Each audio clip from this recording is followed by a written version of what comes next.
I found myself, I wanted to die back then. Like I ain't had no hope for nothing. Like I ain't care about nothing.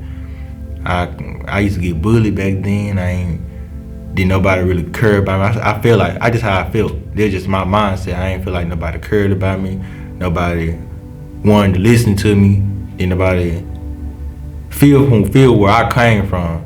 Didn't nobody even take the time out and ask me, was I okay?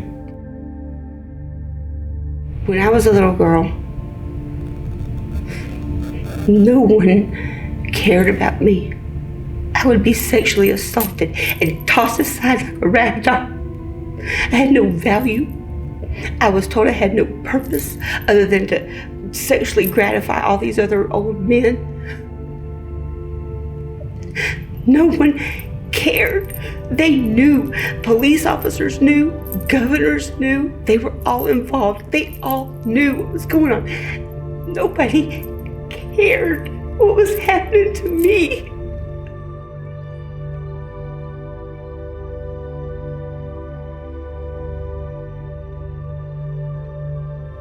Mr. Prince, I'm going to ask you a question, and if you don't want to answer it, that's okay.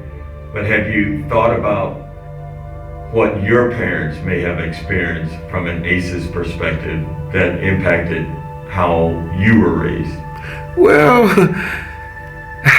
I would say most definitely. I lost my dad. My dad died when I was 2. So that was one of the biggest ACEs that I had, because I was always trying to figure out, what would my dad do? And so by me having that to deal with from just about my whole life, I would look at other men, but they wasn't my dad. And some were great influences, positive, and some were negative.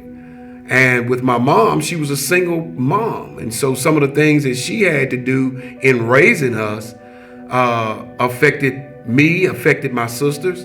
And so that was a part of our life that we couldn't get rid of. But I do know that in the Afro-American community, it's very seldom that we get any counseling.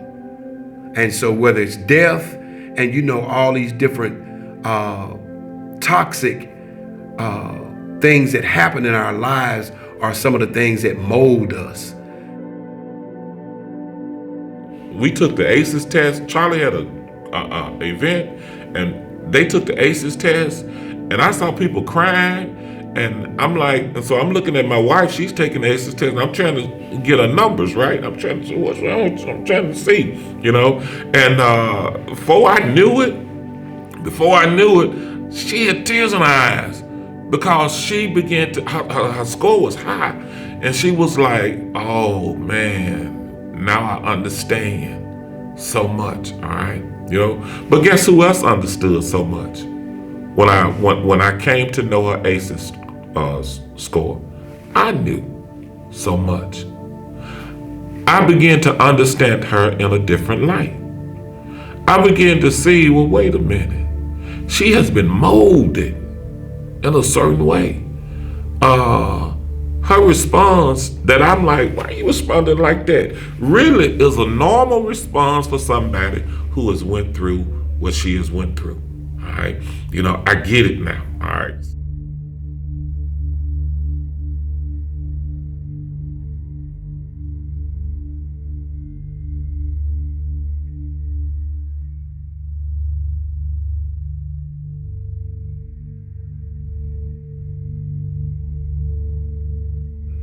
You can see by the magnitude that the problem is very broad, very large scale, tends to be a bit more predominant in people who are financially stressed, who are unemployed, who like the conditions we're faced with now.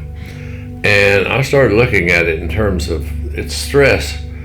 These people are stressed. They're either ignored, they're isolated, they don't feel loved, they don't have confidence, and they may then also be physically abused, sexually abused.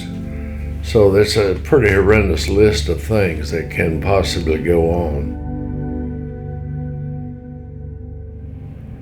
When we talk about the 3 areas of childhood trauma: abuse, household dysfunction, and neglect.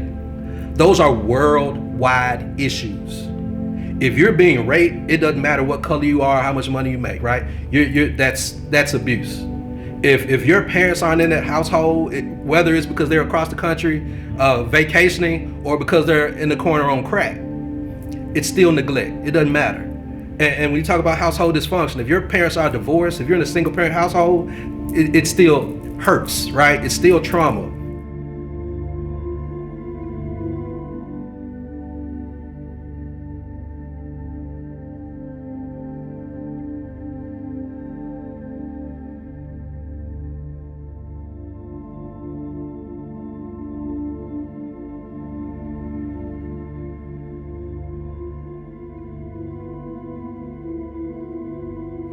We on the board at Rotary FY, we're not medical psychologists, and so we don't know how to best address these mental health needs, okay? But one thing we all saw and agreed with right away is that telehealth is definitely going to be the wave of the future as far as enabling a greater percentage of people to be served, okay, on a more timely basis, okay?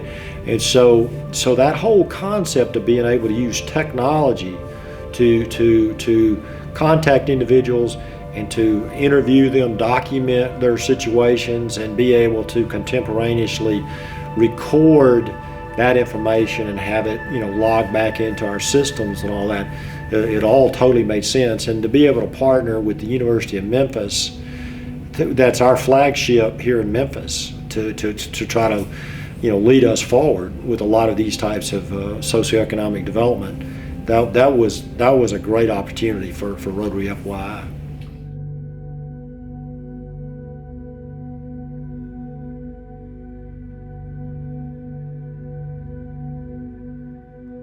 Well, I'm excited about the partnership with the Rotary Family Youth Initiative and Clarity and the University of Memphis to bring this out to our families and children, to give us a timely, live action of how a person is feeling and dealing with, that can allow us to quickly respond with a preventive approach to dealing with what sadly we usually see after the fact. And so we're looking forward to again this opportunity with Clarity to and help us guide to give us a guidance of the inside of a person's mindset and a person's well-being, so that we can begin to drive better supports and wraparound services to them while they're yet going through a situation. The neat and most important part of this is the Clarity Health Assessment Scales, because from a visibility and identification and an investigation standpoint, it allows us to do it more broadly because it's via a smart app that someone can use on their phone to assess where they are, and we can quickly identify and bring the right sources of assistance to that individual.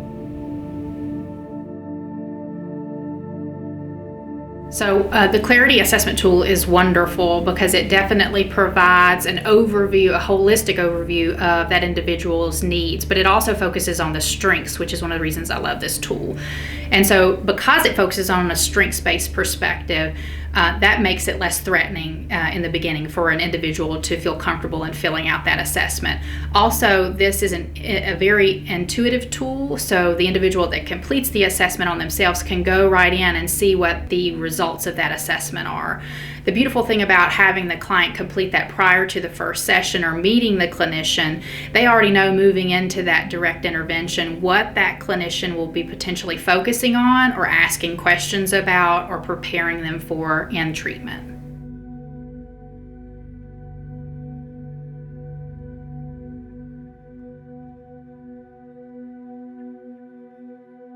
What are your thoughts, being a Rotarian, of how we can make this a success by using the resources of the Rotarians nationally? But what are your thoughts? That would be a great blessing to shed light and understanding on ACEs, if you want to stop it, if you want to make sure that children and generations, ACEs don't move forward, adverse childhood experiences don't continue from generation to generation to generation. The only way you can do that is you have to bring understanding and clarity, but also healing to people. And so if the Rotary could take that on, or would take that on, you would set up people to grab hold to their dreams. You really would be a peacemaker. And when I say a peacemaker, I'm talking about the inner peace. Because if you create inner peace in a person, you don't have to worry about them, you don't have to worry about outer turmoil. It don't take place. People are at ease within themselves. Man, that would be powerful.